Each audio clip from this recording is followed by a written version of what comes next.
reach for a chocolate bar when you're feeling down, or cuddle up with a big tub of ice cream when you're stressed? Yes. Then you might just be an emotional eater, like me. We've heard that term before, but when is it truly a problem? Here with more is Dr. Sal. He's the System Medical Director at Lee Memorial Health System. Thank you so much for coming back. My pleasure. And like I said, we've heard that term before, but what exactly is emotional eating? I think the best way to describe it is when something triggers your emotions and you look for something to comfort you. You know, that's probably the scenario and the best definition for an emotional eater.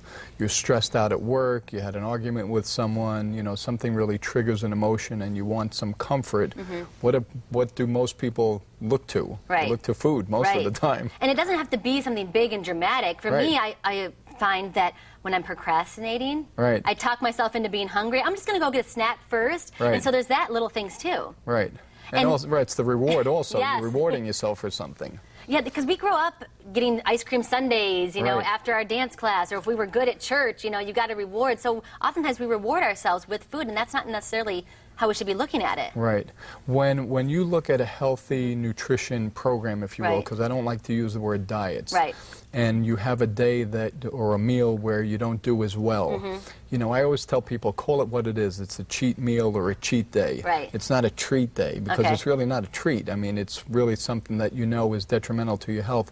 So, but don't, you know, with the same token, don't beat yourself up over it.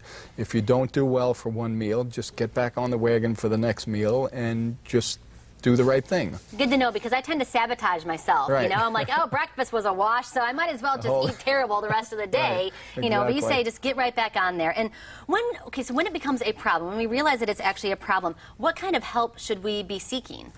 Well, you want to identify that it's becoming a problem. How do we do that? Just being aware that every time something happens emotionally, you're reaching for food and you're reaching... Just like a cigarette or something like exactly. You're reaching, maybe it is a cigarette, maybe it's alcohol, because there are a lot of other addictions. So being aware that this is a problem is your first step to getting help. And then it may be a lifestyle coach that helps you. It may be your physician, if they can do some behavioral management and all.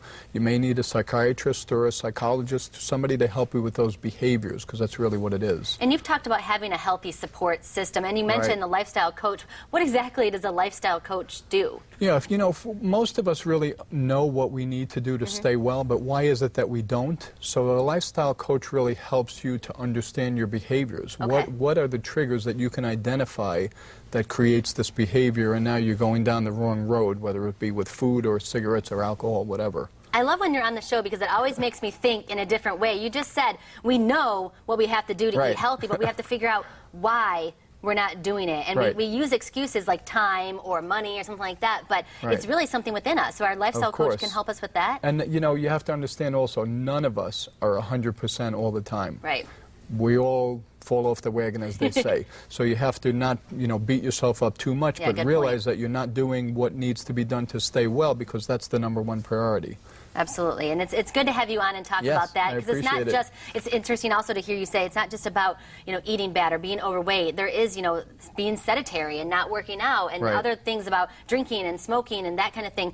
It's not just overeating, but it can all... It's about being well. Pile up on top of each other. Exactly. Thank you so much. Always good hearing from you. Great tips and always good topics to make me start thinking there. Thank you so much, Dr. Sal. Have a good day. All right, you can get more information about this segment on our website, fox4morningblend.com.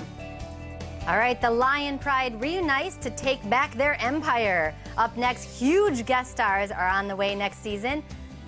We'll tell you who, and we'll get a sneak peek of the hit show on Fox. See you in just a few minutes.